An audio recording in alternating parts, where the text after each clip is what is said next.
What's going on, everybody? Welcome into a very rare Wednesday happy hour. Just a couple seconds early because why the heck not? I've got to get out of here at about 3:45 today to pick up the kids from school. But before we do so, we'll get to as many questions as we possibly can. Thanks so much for being here. And thank you, as always, for all your support. It is an incredibly fun time of year with the draft coming up. So I'm going to get right into it and get to as many of your questions as possible. If you want to make sure that your question gets in, super chats will go to the top of the list. As we get to about 15, 20 minutes left, we'll get to member chats only, but we'll start right at the top. Eric, are you okay, Andy? The lack of Luigi's Pizza talk lately has me genuinely concerned, or is frozen pizza not a part of your off-season program? It very much is. Burnt my mouth the other day on a steaming hot slice of Luigi's Pizza. The great news is I do have a sponsorship coming up once again with Luigi's coming up for the draft. So really excited about that. I love partnering with Luigi's. The cool thing is, the reason the whole thing came together was because I posted about Luigi's and loving their pizza before there was even ever any, before they knew who I was or I knew who they were, thing like that. So it's a definitely a great company to work with, and looking forward to partnering them again via the draft. All right, Mason, which is more likely to happen first? Mountain Dew releases. You guys got food on the mind today. Which is more likely to happen first? Mountain Dew releases a Baja Blast Kickstart flavor, or Green Bay selects a first-round wide receiver. Baja Blast Kickstart for sure. Mountain Dew is always willing to try new crazy things, and seeing a Baja Blast Kickstart or something like that would not be out of the realm of possibility at all. Could see that happening at any given moment. Wide receiver in the first round could happen this year, but I'll still kind of believe it when I see it. So I'll go Baja Blast Kickstart. Mason, good question. How come the trade market is so quiet? No one is trading up in the draft, and players like Ja, Cousins, Goddard, Mark Andrews, and Jack Jones can't find a trade partner. All I've heard is this is a weaker class, so shouldn't it make more sense for teams to trade for proven veteran leadership? Yeah, so a couple things here, Chicken, and it's a very fair question. Did you put Dallas? Yeah, Goddard on that list too. The first thing is that teams are becoming more and more keenly aware of just how valuable these draft picks are. And it's something that's not incredibly new. It's known. It's not, again, earth shattering in 2025, right? But I think it's even getting to a larger extreme of, hey, if you can get these really good players on really cheap contracts, players are coming in ready to be, ready to come in and compete right away for teams. And if you get guys like Green Bay, Jaden Reed, Tucker Kraft, Dontavian Wicks, Carl Brooks, Zach Tom, we can go on, Romeo Dobbs, etc. And you have those guys on super cheap contracts for the first 4 years of their career. Those are so freaking valuable. There's nothing quite like that. And so, teams are fewer and fewer looking to trade those picks away for veteran players who are at the tail end of their career and are making a bunch of money and have maybe some injury concerns, whether it be Jair Alexander, Jalen Ramsey, Dallas Goedert, Mark Andrews, whoever it might be.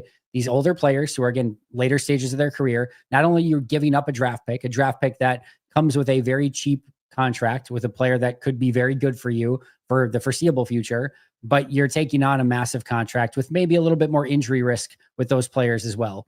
So the value of those draft picks is insanely high.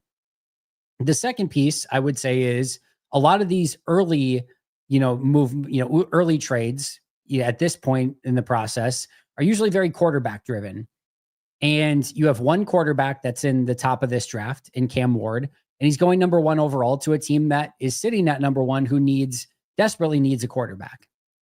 So once you get past that, I think there's going to be more movement on draft day, with maybe teams moving up and trying to get a quarterback depending on where Shedeur goes and where some of these other guys end up going. So I could see that happening on draft day. And I expect quite a bit of movement on draft day because I think you have this cluster of players between like 8 and 28 that are probably very similarly graded for a lot of teams. I could see a lot of teams moving around.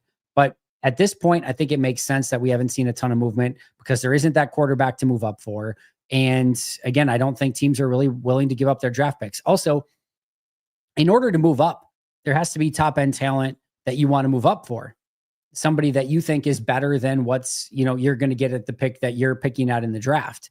And again, when you have maybe 20, 24 guys that are very similarly graded in that middle of the draft, again, probably starting around even maybe pick 6, 7, 8, somewhere in that range. Once those handful of top guys go, I don't think there's a huge differentiator. So I think there's going to be more teams that are willing to trade down than there might be teams that are willing to get up. or go up and get somebody. So I think all of those are factors in this draft. Is just a very unique draft with the talent in this specific draft. No top end quarterbacks that teams are trading up for. And again, I think teams are becoming more and more keenly aware of just how valuable these draft picks are. Charles, thank you so much for becoming a brand new member. Thank you a ton for that, and hope you're enjoying the members only content. Has Green Bay been hectic with the draft around the corner? No. I mean, a lot of stuff around the stadium is blocked off. So if you're trying to get around that area, it's a little bit more of a pain to kind of get around that area. That draft stage is massive. They're getting everything good and ready to go. But no, I wouldn't say there's anything really different with Green Bay that I've experienced in any real way, other than, again, some of the traffic patterns right around the stadium. That's about it. What do you think the Packers' current asking price is for Jair? My guess would be an early day 3 selection, 4th or 5th round pick. And if I had to guess where the stumbling block probably is I think, if anything, they're probably getting conditional draft picks or maybe 6th, 7th round picks that are being offered their way. And I think Green Bay is probably hoping for a little bit more than that. My guess is probably more on the conditional side of like, hey, we'll give you a 2026 7th round pick that can turn into a 6th round pick if he plays a certain amount of snaps, or something in that regard, or maybe a 6th that turns into a 5th, but probably a little bit more conditional on his playing time because he doesn't play at all. And then I think the stumbling block, of course, is Jair's contract and not wanting to restructure as well, which makes him less valuable to teams, or just less likely that any team actually makes a trade for him. And that just gets you into this huge mess. I don't know how this ends up. I still don't think he's going to be a Packer. Crazier things have certainly happened, but I think they're probably looking for a top of the line day 3 selection somewhere in that 4th to 5th round range. All right. John, good question here. Barron, Michael Williams, Shamar Stewart, and Harmon are all available at 23. Who do you think the Packers take? Who would I take? And would you accept the trade back to 26 for a late 3rd round pick? Really fun question here. My first thing is, I would say I am beyond thrilled. I would love any of these 4 players. I would have no issue with any of them getting taken at 23. And if your cup of tea is Barron or Williams or Stewart or Harmon, and you like that player most, cool. I like all of them as well. And if you don't like one, that's fine too. But I would be very excited with any of these players being selected at pick 23. What I think Green Bay would do in this situation is maybe look for a slight trade back if they liked multiple. But I think the overarching feel that I have here is they would take Michael Williams. That'd be my guess. Could be Stewart, maybe Barron, maybe Harmon. But I think probably they're deciding between Stewart and Williams in that situation. And my guess is they go Michael Williams. Just my hunch. What I would do in that situation is exactly what you mentioned, John, is I would probably move back 3 to 4 spots, try to pick up extra draft capital, and be thrilled with still who's ever there. And maybe 2 of those guys are still there. Maybe 3 are still there. Maybe I can move back one more time. But for me, I would be, again, beyond thrilled with any of those 4. If all things created equal, I probably like Barron the most. And you could argue that Green Bay still needs secondary players, so I wouldn't be against it at all. You could argue also that pass rush is probably a little bit more important for Green Bay and is just a general, kind of better thing to go after, in my opinion. I'd rather have better pass rushers, so I don't need as good of corners rather than needing corners that need to cover longer because my pass rush can't get there. So I would lean, again, probably towards the pass rushers here. But Harmon, I think I have graded higher just in a vacuum than the other 3. So thrilled with all 4 of them. And if I could get an extra pick and get one of those guys, man, sign me the hell up. What out of left field pick will Goot make this year to make fans crazy? Early O-line, a reach at corner, early day 3 running back. Yeah, I think this is going to be a little bit of a harder draft for there to be like this crazy scenario, knock on wood, just because the draft is such a unique animal when it comes to consensus on certain players. I mean, you look at different draft boards that are out there, consensus picks and mock drafts and things, and players are just all over the place. And I think Green Bay is going to have a real opportunity to get a good player almost no matter what. I talked about this the other day, and again, I know I'm jinxing it to some extent, but there's not a lot of terrible options for Green Bay around 23. I think I think if they do get one of the wide receivers, I'd be fine with that. Any of the defensive ends that I think are likely in that range, Michael Williams, Ezeraku, Shamar Stewart, happy with all of those guys. Derek Harmon is one that I would be more than thrilled with at defensive tackle. Yeah, there's not many awful scenarios. So I think that is good. I think usually where Green Bay gets a little bit frisky is round 3. That's where you see them take like a Kyrie Thornton and a Richard Rodgers. That's where you see them take a Josiah DeGuara. Tucker Kraft was a really good pick, but they doubled up at tight end, in that second and third rounds, which is a little bit, not something that you see a ton of. Like that's usually the round where they start to get like, we think we're smarter than everyone else and we're going to do our thing. So I'll say that maybe they do something a little bit crazy in round 3. Maybe this is an extremely deep running back draft.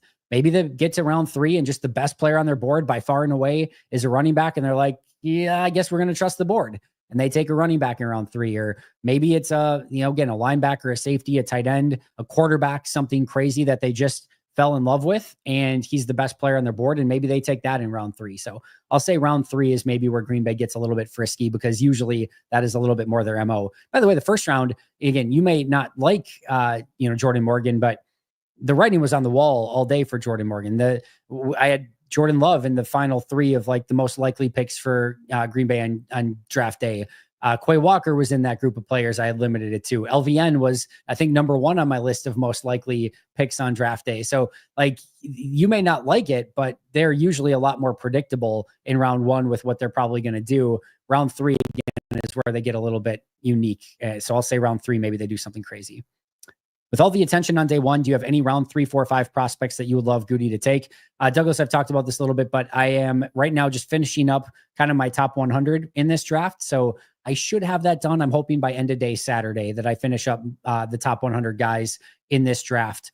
I'm probably around that like 70-ish range right now. And then I've got a huge chunk of time I have some time today, tomorrow. Then I have a bunch of time on Friday and Saturday that I'm going to be able to go. I should easily be done with top 100 by Saturday. Sunday and Monday, and even probably before that, I'm going to take a look at some of the guys that are in for top 30 visits. And then I'll look more at like the Green Bay draft guide to get a real good look at some of the guys that are, very Green Bay Packers-y types in this draft. And then I'll just kind of wrap up and, kind of take a cursory glance at anyone else that I think is unique / interesting on, Wednesday and Thursday pre-draft next week, and kind of wrap it up there. So I've got some guys that are probably going to go, kind of in that 3rd round range scouted already, but I don't feel quite comfortable in that range yet to say anything. But like I said, I promise I'll get there as we get to draft day and do a bunch of live stuff next week. How do you think the defensive play calling will evolve from last season with the addition of Hobbs and potential draft picks? I don't think a ton, Luke, at this point. I think, swapping out Eric Stokes in, I guess to some extent, maybe Jair Alexander for Nate Hobbs. I think you got better from going from Stokes to Hobbs, but outside of that, the defense is in a very similar position as they were a year ago. I don't think you're going to see a massive change. Now, if they go out and get a couple big time pass rushers and they hit and are very early successes, then that could change things up front. If they grab another corner and again, continue to get better at corner, if Jair is back and healthy and he plays a ton, that could change things a little bit. But for now, just going from kind of Jair and Stokes to Hobbs and really making no other changes, I expect to see a very similar style defense, just a maybe more well-versed one with a team that's coming back and playing in the same system for a second year. And hopefully those guys that were carryovers from the Joe Barry and Mike Pettin eras into this Jeff Hafley era, hopefully in their second year, we see a little bit more of a jump and a little bit more comfortability within this particular defense. Is it weird that I love the draft too much to want to go in person? I need my pick analysis and player highlights. I may have to go up Wednesday or Saturday night to check it out for myself, though. Killer Kenny, not weird at all. In fact, that's basically what I'm doing. I would love to go down there Thursday, Friday, Saturday, but I love the draft, and I kind of want to see every pick that's happening. But B, I'm going to be here talking to you guys live. I'll be for sure live the first 4 rounds of the draft. So day 1, day 2, and at least the 4th round of day 3. And we'll see. Maybe I'll stick around a little bit longer on day 3, or maybe kind of make a couple of appearances throughout the course of the day. But at minimum, I'll be live for the first 4 rounds. Maybe not longer than that, because my son does have a soccer tournament a little bit later on Saturday or a soccer game, I should say, that I'll be going to. And then I'll be at the live event Saturday night. But overall, I totally get it. Listen, I went to Vegas for the draft. I am so thrilled that the draft is being held in Green Bay. I did not find it to be a great spectator sport. I'll put it that way. It was cool to go to. It was cool to see. I got there in a crowd of thousands of people. The picks were being, I got the picks on my phone, because again, I'm sort of covering it still, or at least, on Twitter and shouting out what's happening and things like that. So the picks are coming up on my phone. And then, a handful of minutes later, I look up and with the third pick in the NFL draft, the Houston Texans select Derek Stingley Jr. And it's like, awesome. I knew that 5 minutes ago. And then you don't really get the experience of like, oh, all the stuff that's being broken down and the highlights and things like that. So I quickly kind of left it, to be honest. And we ended up just going to the casinos and seeing the picks on the phone and just having a good time and having a few drinks and kind of going from there. I enjoyed my time down there for the draft, but I actually had like sort of I had sort of basically just FOMO the entire time because I didn't feel like I got to cover the draft the way that I wanted to, despite being actually at the draft itself, and missed all the kind of live interaction stuff. So it was cool to do it once for a little bit and kind of see it. And like I said, I think people are going to have a blast down at the draft. Don't get me wrong, but I want to be here. It's kind of the same for March Madness for me. When there's games that are going on at the Pfizer Forum, I always sort of struggle. It's like, yeah, it'd probably be cool to go to a March Madness game at Pfizer, but I could literally go to a bar down the block and there's 4 games going on at the same time. And I would rather watch all 4 of those games on the TV rather than seeing one game in person. So I totally get the sentiment, Killer Kenny, and I would be kind of in the same realm as you. If I was not covering the draft in any way, I would definitely go down there for some point of it in, rounds.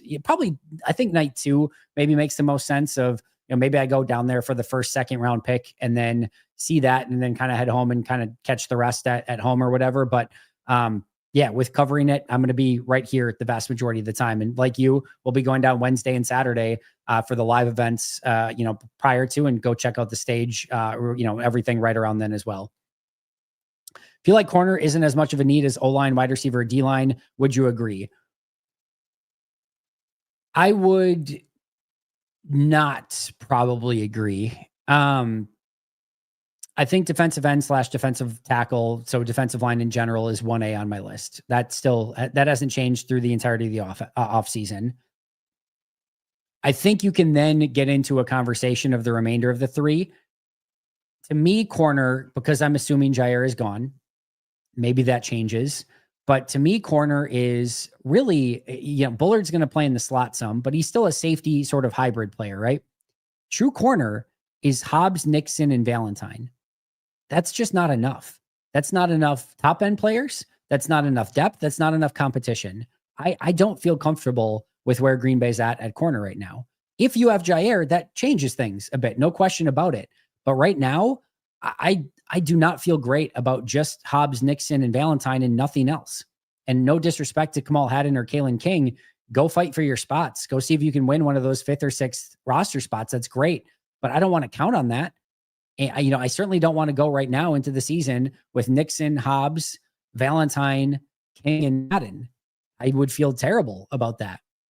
Meanwhile, I feel like, while not great, Green Bay could compete in games tomorrow at defensive line. I feel like they could compete in games tomorrow at wide receiver, and I feel the same at offensive line. Then going and getting Aaron Banks, Jordan Morgan in his second year, I feel they're going to be, for the most part, they've got 6 deep right there right now. Do I want more? Absolutely. So there's definitely a need there and a want. Wide receiver, do I want more competition there? Absolutely. Definitely a need and a want, but I would probably lean more towards pass rush / defensive line, then corner, and then probably wide receiver, then offensive line. But if you wanted to order wide receiver, offensive line, maybe a little bit differently, I'd be fine. But that's probably how I would order it. But to me, corner's coming in at second, just for competition, top end talent, and depth at that spot. On the show with Justice, I too heard him say Shedeur Sanders instead of Shamar Stewart. I had to listen to it again, but he said the right name. These names are rough. Maybe we both need more sleep. Definitely need more sleep. That is for sure on my end. But to me, it was more of, we talked about Jackson Dart, or he brought up, I think, Milrow, and then I brought up Dart, and then I think he said Shamar Stewart, but I was in the mind of quarterbacks and had the alliteration with the S's, and just my mind immediately, because we were talking about quarterbacks, went to Shedeur Sanders. And then he's like, I think Green Bay could take, in my mind, I heard Shedeur Sanders, and I was just like, I wanted to see where he was going with it. I'm like, wait, what? And then that's where I call, and he's like, no, Shamar Stewart. I'm like, oh, I'm an idiot. But no, I think it was just the quarterback context that took place right before it. If we were talking anything else, I easily would have put Shamar Stewart together. But in that context, I just heard Shedeur Sanders for whatever reason. Dennis, I have a long running routine on draft weekend involving writing down all picks, etc. Don't need to see live.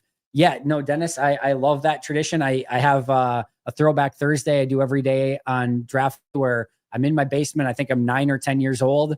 And I've got my draft board and I'm writing down every single pick that gets taken. I used to do the exact same thing. I remember, different drafts where I was at my grandma's house just watching the draft again, writing down every single pick. And remember another one where we were on a road trip somewhere and I was desperately trying to find radio stations that were covering it in some way so I could keep up to date with what was going on in the draft. So Dennis, I wholeheartedly understand it and get it. And I have I have all the respect in the world for that tradition. I'll put it that way.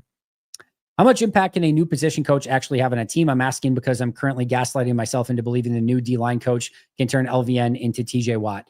Well, if you ask Justice, he seems to believe that the old defensive line coach was not good. We'll put it kindly. Just not a very good defensive line coach. I think at certain positions, it can matter a lot.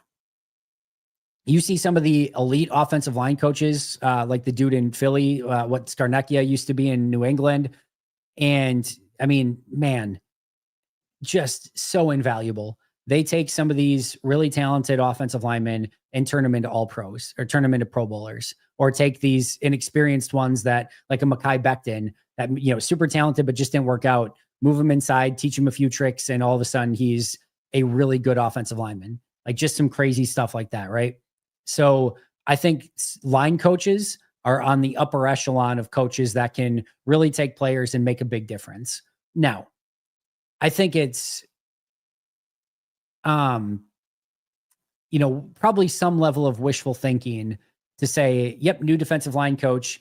Now all of a sudden, Rashawn Gary, Kenny Clark, Devontae Wyatt, LVN and this entire group are just going to be lights out and going to be, one of the best defensive lines in football just as is.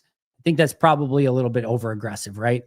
But it's like anything else. Like you get good ideas, good coaching, good motivation within that room, and players just take, I can't even begin to tell you, just these small incremental increases for players go such a long way. And if Clark and Wyatt and LVN and Gary and all these guys play just a little better, just a little bit better, collectively, you're going to see the room get a lot better. So that's the hope. I wouldn't expect all of a sudden LVN to be a 10-sack guy, or Rashawn Gary to turn into an all-pro, or Kenny Clark to get back to prime Kenny Clark, or Devontae Wyatt to turn into exactly what you expected when you were picking him in the first round. I wouldn't expect any of those things individually to happen. But if everyone collectively can just play a notch or two better than where they were a season ago, you're going to see a lot of improvement on that defensive line. That would be my hope for that group. John, we found out why the Fitz deal took so long. Goody must not wanted to spend a pick on a blocking tight end, and Fitz just wanted a bit more money. Yeah, it was like, almost $200K in guaranteed money. A little bit surprised it was as much as it was.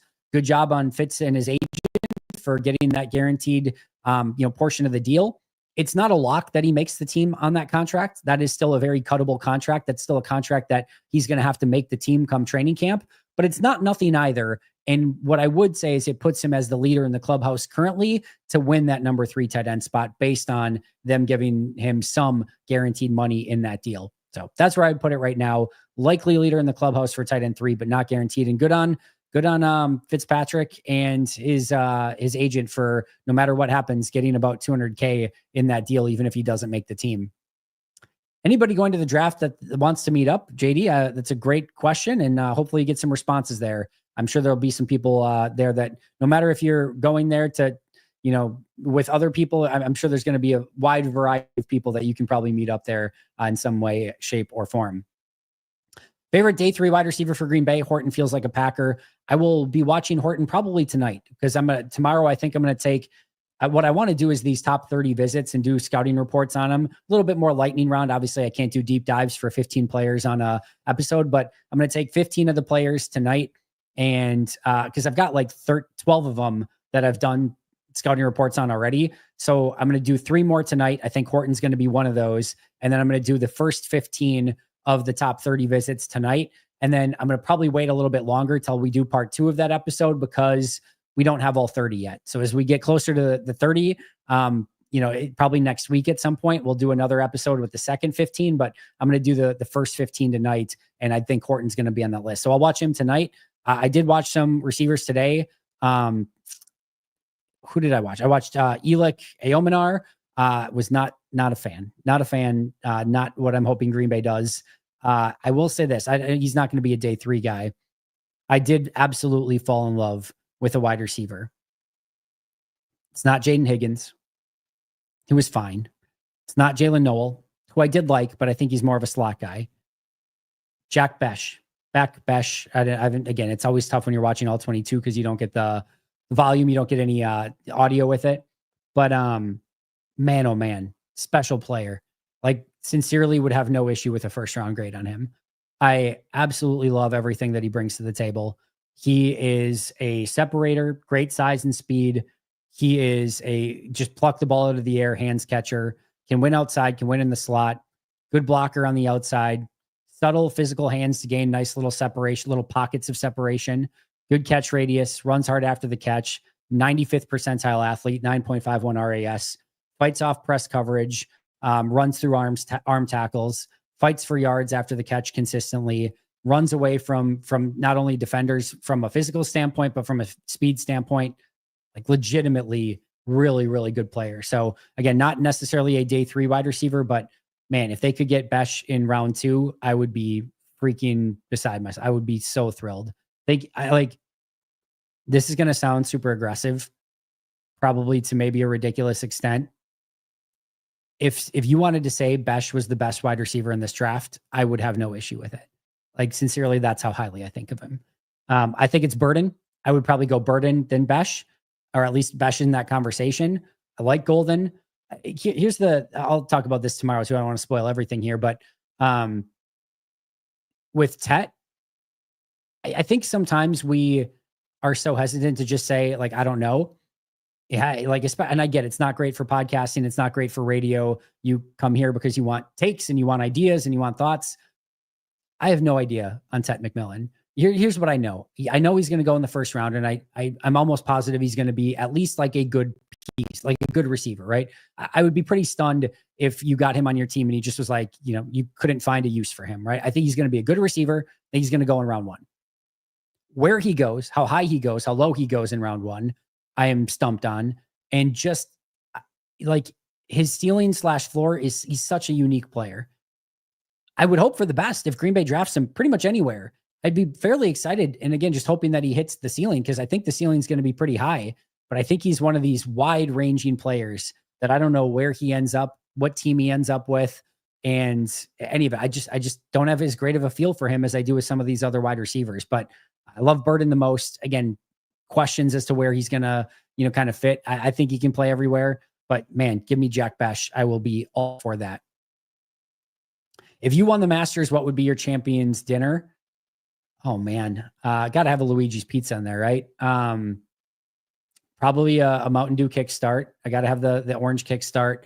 Got to have a Luigi's Pizza. Little Caesars Crazy Bread. It's a go-to. I want a chili cheese gordita, or a chili. Yeah, sorry, not a chili cheese gordita. A crunch wrap. No, a cheesy gordita crunch. That's what I'm looking for. Cheesy gordita crunch from Taco Bell. What else do I want? Yeah, that's probably good. That's a good start. Luigi's Pizza, cheesy gordita crunch, crazy bread, kickstart. Yeah, maybe a crispy chicken sandwich of some sort. Give me a Popeyes or a Chick-fil-A crispy chicken sandwich as well. That's a different Luigi, Dennis. Different Luigi altogether. Will you be doing a Goody mock draft in the future? Meaning like a Packers mock draft? If so, yes, I will do a Packers mock draft before we get to the draft. You have my word on that. Speaking of local-ish stuff, is Cousins subs good or overrated? Cousins was one of my favorites. All right. Probably my favorite sub place. Love their steak and cheese sub. One of my absolute go-tos. They have good fries, good milkshakes. Was like legitimately would get excited when I went to Cousins. I don't feel it's the same anymore. Their prices are ridiculous. Like, it's crazy. It's like 15. I can't go and get like a cheesesteak. It's like $15. And then I don't feel like the quality is quite as good as it used to be. I don't feel like the bread is quite as good as it used to be. So I feel like they've fallen off some, but it was absolutely my favorite. Now it's just like kind of another sub place to me. It's good, but I don't feel like the need to go there as much as I used to. So a little bit bummed about that, if I'm being honest. Green Ranger, good to see you. Say hi to the pink, black, yellow, red, blue Rangers for me. Gold, white. Sorry if I missed those. How insane would it be if Goody traded up with the Browns to snag Travis Hunter? No better stage to make such a bold trade up than Green Bay. No, it's a pipe dream, but it's not a pipe dream and not hopeful. 0.0% chance. I mean, less than 0% chance, negative percent chance. That's something like, I mean, we talked about it on the show today of like where Green Bay could get from pick 23. If they traded up their future first round pick. So future first round pick, you're trading to pick 12. All right. To get from pick 12 to pick 2 or 3, you're at least at minimum talking another first round pick plus. So you're talking about giving up your first this year, first next year, first in 2027 and stuff above that to get from 23 to 2, because you probably need to get to 2, or at least in the conversation for 2, right? There's a chance Hunter goes at 2. We'll do the No Chance in Hell song from WWE. I'm not going to say whose it was anymore because we don't talk about that person anymore, but no chance. That's what you've got. Negative percent chance. Yeah. I'm trying to think of like anything more outlandish. There's a better chance that they draft a quarterback in round 1 than they trade up to pick 2 or 3 to take Travis Hunter or anyone. Just period. So it's not happening. I wouldn't trade up to 2 or 3 to do that at all. That's the other thing. I mean, with what it would cost to get up, even without that, even if it was just like the first round pick and like first next year and like a third round pick, still not moving up that high. Still wouldn't be worth it for me. I've seen Shedeur Sanders compared to Joe Montana. Smart, not a rocket arm. That's a bit aggressive, Dennis. I like Shedeur. I was not, quite frankly, expecting to kind of like his game. I didn't think it was going to maybe translate quite as well. Sometimes you get these players that get all the hype and then you throw it on and it's like, yeah, what are we doing here? He was a very accurate quarterback, very catchable ball. When he plays within the pocket and plays with rhythm and timing, it's a beautiful thing to watch. To me, he's got a good enough arm, not a rocket arm, not one that's going to blow you away, but he can reach all levels of the field. He's got improbability. I just think what you have to make sure you're doing is getting him a offensive line that can protect him so that he can play within the rhythm of the offense. Get him good weapons, get a good offensive line. I think if you have the right pieces around him, he can succeed at a very high level. I mean, they're not the same player at all, but think sort of the situation that Tua needs to kind of be in, right? I think, again, Shedeur can be a little bit more improvisational. I think Shedeur has a little bit better of an arm, but if you give him weapons plus protection, he's going to throw all around the yard all day long, and he's going to feel very comfortable, and it's going to be a pain.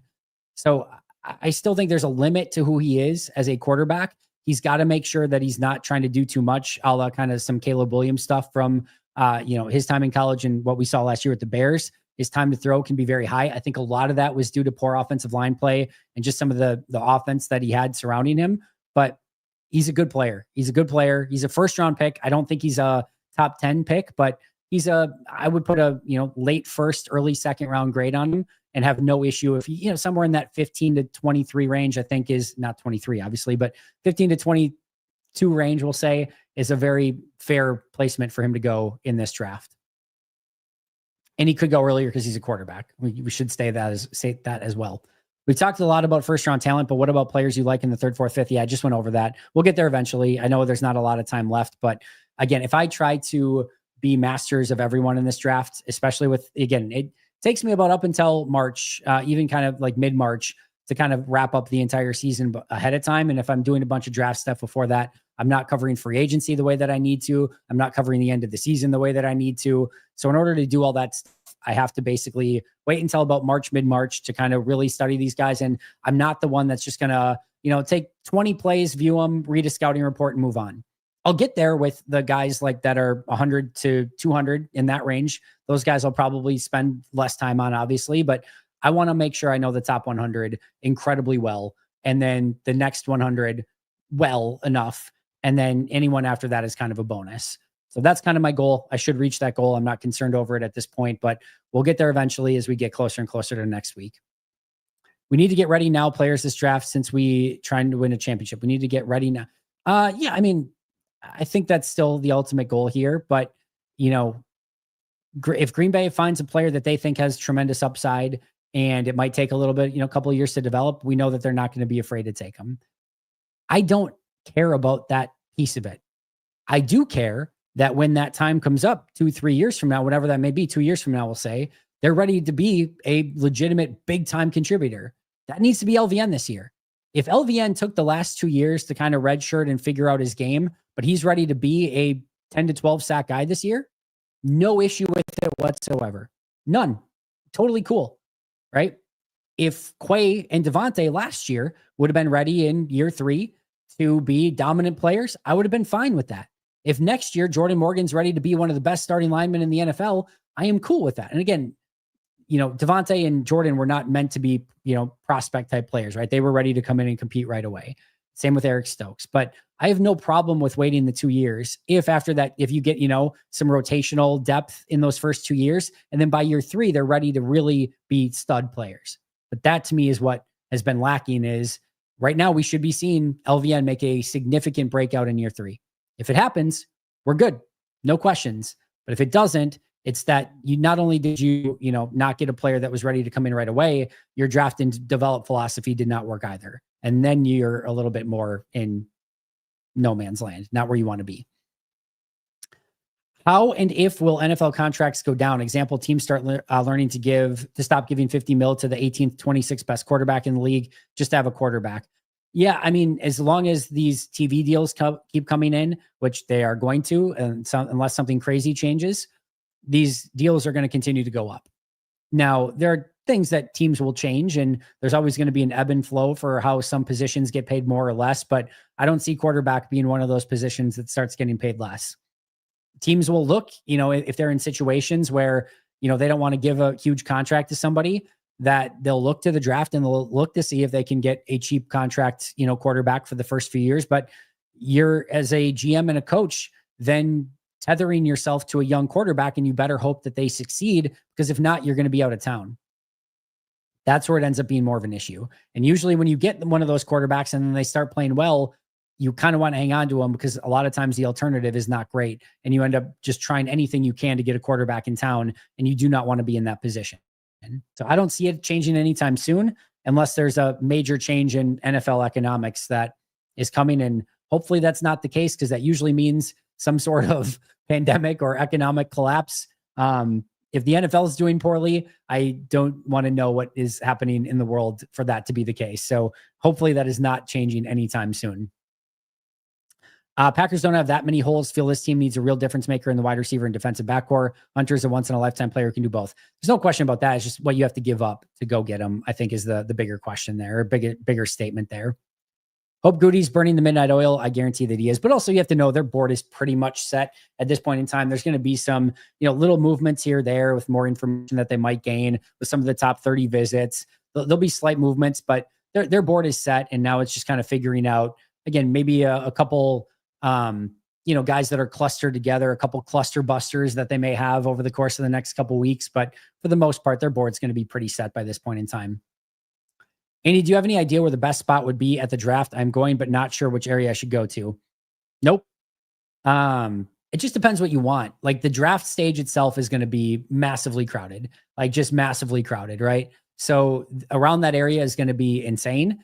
If you want to do some of the events that are there, those will be, I think, a little bit easier to get into. I think everything's going to be tough to, access in some way. If you want to go to, the bars nearby and drink, my guess is those are also going to be pretty packed. But I just think there's going to be a lot going on, and you might be more of like a victim of what's around you and where you end up. But I think that's not the worst thing, because I think there's going to be a ton of stuff going on. That's my hope. My hope is they have like food trucks and stuff down there, because there's not a ton right there when it comes to food. Obviously you have, Hinterland, Kroll's, you've got the Tavern in the Sky. You've got a couple things like that, but there's not a ton right there when it comes to food. So I'll be interested to see how they kind of work some of that out. Is there any veterans that you'd be willing to trade current draft capital for? The answer is probably yes, but it's tougher to know with what's out there. Of the names that are out there right now, no, you don't need a tight end. You don't need Jalen Ramsey. I don't think that's the direction that you want to go in. So some of the names that are out there on the trade block, I don't have a ton of interest in. Are there maybe a player or two that could be out there on the block that we don't know that I would potentially have some interest in? Sure. I think as you get to like day 3 of the draft, if there's some names out there that maybe, Green Bay loved in the draft process that haven't turned out in their teams, with their teams so far, and maybe you can trade 7th round pick or something for a player like that. That was maybe like a top 100 pick a couple of years ago, but just hasn't worked out. Maybe you can, do something like that. But as far as any specific player name, other than Trey Hendrickson, which I would still have a ton of interest in, that would be probably the biggest one out there that if I'm Goody, I'm still sniffing around a little bit to see if maybe something could make sense there. Ben's agreeing with the conversation from earlier. What say they stop getting frisky in round 3? It's worked out more recently, right? Sean Ryan, Tucker Kraft. I'm still very high on Marshawn Lloyd. We'll see what happens with Tyron Hopper, but I think they've been better in round 3 as of late. Certainly going to be, I think there's been some slump busters, to say the least, in the 3rd round. It was looking very bleak there for a little bit, but thankful for Sean Ryan and Tucker Kraft. And again, I think Marshawn Lloyd's going to be in that conversation as well. Have not watched Grant or Logan Brown yet. We'll get to Grant for sure. Hopefully I can get to Logan Brown as well. All right. I'm going to get to members only chats for the last handful of minutes here. Who do I not want at 23? I'm a little less, there's not as many players that are on this list, and I could even keep an open mind. 2 that I think would potentially be there that I'm not as high on are Will Johnson and Walter Nolan. I think there's a real reason why Will Johnson is falling. I'm not surprised by this in this draft. You coming off the injury, I don't think his tape is actually as good. And I do think there's a lot of volatility with corners, and especially with corners that are like Will Johnson. So I like him. If Green Bay selects him, I will understand it. I do think he's a very good fit for Jeff Hafley's defense, which is why I would be a little bit more tolerable of if Green Bay takes him. And I think at 23, there's a little bit more value there. But Will Johnson's not a player I love in this draft. Walter Nolan's another where I think he's just a little bit too Devontae Wyatt-ish. I think you already have one of those. Now, Wyatt might leave next year, so you got to figure out that. But I can understand Nolan, but I don't love Nolan. Probably the only guy that I think that they would, have any sort of real chance of taking that I would really be scratching my head. Maybe 2. James Pierce or James Pierce or not Donovan Jackson, Landon Jackson. Landon Jackson or James Pierce, 2 edge rushers that I could understand to some extent, but I don't think Green Bay's actually maybe they'll like Landon. I don't think they're going to like James Pierce, but I think both would be aggressive at pick 23. So those would be ones, especially James Pierce, that I'd be probably left scratching my head a little bit more. While again, I don't love Nolan or Will Johnson, I could at least see the vision there and why they'd want to go in that direction. I'd have probably a tougher time with somebody like Kelvin Banks. That would be one where I like Banks. I think he's a good player. I have no real issue with the player whatsoever, but I don't think that there's a significant need there. You've got Morgan, you've got Rashid, and I think he kind of just projects as a left tackle. Maybe you kick him inside to guard, but then I like it even less. So that would probably be another one. But for the most part, I think I'm going to be able to get pretty on board. Even guys, again, that I don't like in Nolan and Will Johnson, I can see why they would fit in this defense and just kind of hope that they hit their upside. That's probably where I'm at right now. What projected top 30 pick from your list or another list would you? Yeah, we just went over this. So it's same page as Gold X there. After the draft and the player breakdowns, what's the plan for videos in the dead period? I know voluntary workouts start soon. I mean, we have stuff, right? Like you're going to get to rookie mini camps right after. We're going to do deep dives on all the players that they select. We'll go over all the undrafted guys. We'll go over some of the guys that are on this roster that you probably don't know as well. I'm going to do full grades. I'm going to go through and grade every play of Josh Jacobs, of Aaron Banks and Nate Hobbs from this past year, probably McCole Hardman as well. And we'll kind of go over that. We'll go over free agents that are still available that Green Bay could potentially look at signing post-draft. We'll look at some potential formations and, different personnel packages that'd be really fun for Green Bay to use. We'll go over, again, rookie minicamp, then you go into minicamp and OTAs. We'll break down those in great detail. And by the way, before you know it, it'll be family night. And then in training camp and preseason and regular season. And it'll be 2026 NFL draft before you know it. We'll be breaking down those players. So it all goes very fast and we'll get there very, very soon. It's a person that's never been to Green Bay. I was considering trying to come for the draft, but I think I'll travel a little later on so I don't have to do the crowds. Get there for a game. get there for a game, Ben. If you're going to do something, make sure you get there for a game. It is more than worth it. It is epic every single time. So definitely get there for a game. Think there's any chance the Bucks don't get swept by any? Yeah, no, Giannis is going to push them through. I think honestly, the Bucks are going to win it. I think they're going to win this series, and I think it's going to be completely on the back of Giannis. I think he puts the Bucks on his back and finds a way to beat a team that, quite frankly, they probably shouldn't beat. I think Indy's maybe the better team. I'm taking, surprise, surprise, Bucks in 6, all due to Giannis. I agree with your position needs, Andy. I think more for offensive line cupboard is important. More jars, more. I'm not sure what you mean by jars, but I think cornerback is right after defensive line and defensive end. I do too, but glad we're in agreement, Ben. New York Cheese said hello to you as well. I read an article this morning where someone pitched the idea of trading Jair for Hendrickson. Anything I can do to go ahead and lock that up? Sign me the hell up. If that's the case, it is 0.0% chance of it happening. What is better, grape kickstart or black cherry kickstart? I find myself drinking the grape more. So I probably would go orange. Orange is by far and away the GOAT kickstart. It's not a conversation. It's not close. I like doing everything a little bit different every now and again. Usually it's when orange is out. There's a reason orange is the one that's always out, because it is unbelievable. Like, I would literally never stop drinking orange kickstarts if that were a thing that would not explode my heart. That's how much I love them. Then it's probably grape for me. Then I would probably go fruit punch, and then I'd probably go black cherry. And then after that, everything is not as good. So that's my go-to for, but orange for sure. And then grape, then fruit punch, then black cherry. All right. I do have to get out of here. Sign me up for LVN to be really good this year. He just has to get it done. That would be amazing. New York Cheese said, Andy, you're the best. Have a great day, everyone. Go Pack, go. Honestly, I'd put Indy, Cleveland as the ones to be able to prevent a repeat from Boston, who I absolutely hate. I can understand that. All right. I think I got to all the main members chats. I got, we didn't have any super chats today. That's okay. I still appreciate you and I'll love you all nonetheless. I don't know if I said thank you to Wesley. Wesley, thanks for being a brand new YouTube member. All right. I would love to stay, honestly, for another probably hour and do this. If you missed yesterday's members Q&A, it's available to everyone. I did, I think, about a little bit over an hour and a half, or at least right around an hour and a half yesterday. So if you maybe missed some questions from that or didn't get to see yesterday's, we covered a ton yesterday as well. Probably will not be back live this week. We'll be live a ton next week. So keep an eye out for that. Have some really cool stuff planned. Of course, Timber Rattlers game Thursday. Next week, Wednesday, live Q&A at Hagemeister Park from 6 p.m. to 8 p.m. on Wednesday. No, I lied. 7 to 9 p.m. on Wednesday. And then 6 to 8 on Saturday at Titletown Tap Room at Titletown Brewery. So check those out if you're in the area. Would love to see you guys, meet you guys. Dustin, thank you for the super chat. Pineapple mango is number one easy. You know what, Dustin? I don't know that I've had the pineapple mango.